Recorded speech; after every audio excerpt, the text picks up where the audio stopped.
السلام عليكم ورحمه الله تعالى وبركاته. اليوم انا جبت لكم رزيمه الدجاج بالبطاطا في الفرن. كما كتشوفوا نجيبوا الطرف تاعنا تاع الدجاج على حسب العائله دائما. نثقبوهم بالموس باش تدخلنا فيهم التتبيله، وندير لهم زيت الزيتون، وندير لهم لي زيبيس الملح. كما تشوفوا كامل لي زيبيس اللي عندك درتهم انا كامل.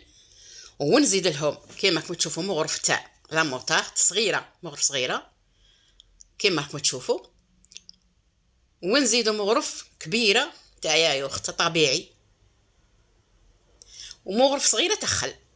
وندخلوا كامل هذيك التوابل في الدجاج تاعنا، ونخلوه ساعه ولا ساعتين تدخل في هذيك التتبيله ويتتبل مليح مليح.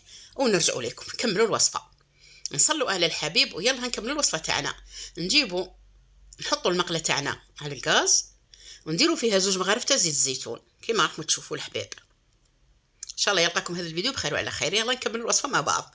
ولا اروع في البنه، تقطر بالبنه، جربوها مش راح تندموا. عندي هنايا البصل، عندي ثوم، وعندي حبه تاع جزر كبيره مرابيه. نحط البصل هذاك تاعنا ونخلطه حتى يذبل لنا هذاك البصل كامل يتكرمل، ماشي بزاف. ومن بعد نزيدوا عليه الثوم مقطعاته قطع صغار، ونزيدوا الجزر تاعنا ونخلطوا حتى تذبل لنا كامل هذا الخضره تاعنا كما راكم تشوفوا. نزيد لها لي زيبيس، نفس لي زيبيس اللي درتهم في الدجاج.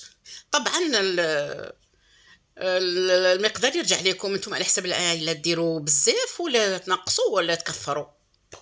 ونزيدوا هنا نص كاس تاع ماء، ونخلوا هذاك الجزر يطيب ونرجعوا لكم. ونوجدوا البطاطا تاعنا، نديروا لها نفس التتبيله اللي بقات من الدجاج. نتبلوا البطاطا تاعنا هذيك مقطعه دوائر كما تشوفوا، طبعا على حسب العائله ثاني نتوما، انا ما عنديش بزاف العائله.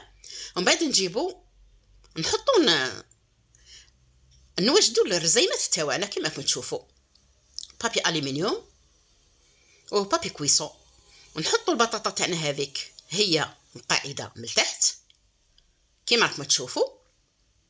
ومن بعد نزيدوا عليها الجزر هذاك، نغطوها بالجزر هذاك اللي تبلناه وقليناه.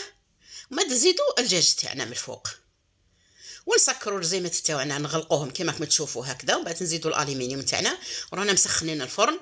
نديروه في الرف الوسطاني، نديروهم في السنيوه كما راكم تشوفوا. نحطوا هذوك الرزيمات تاعنا على حسب العائله، يجوك 4 يجوك 5، تحب دير 4 5 6 وتكبري السنيوه. ونحطوهم في الفرن يطيبوا. هنا راهم طابوا. ومن بعد نخرجهم نشعلهم الفوق حتى يتحمروا، وها في صحن التقديم. شايتكم في الجنه. شغل تعجبكم الوصفه تاع اليوم وجربوها، والله والله غير بنينه بنينه، بشيتكم في الجنه. والسلام عليكم، نشوفكم ان شاء الله في فيديو واحد.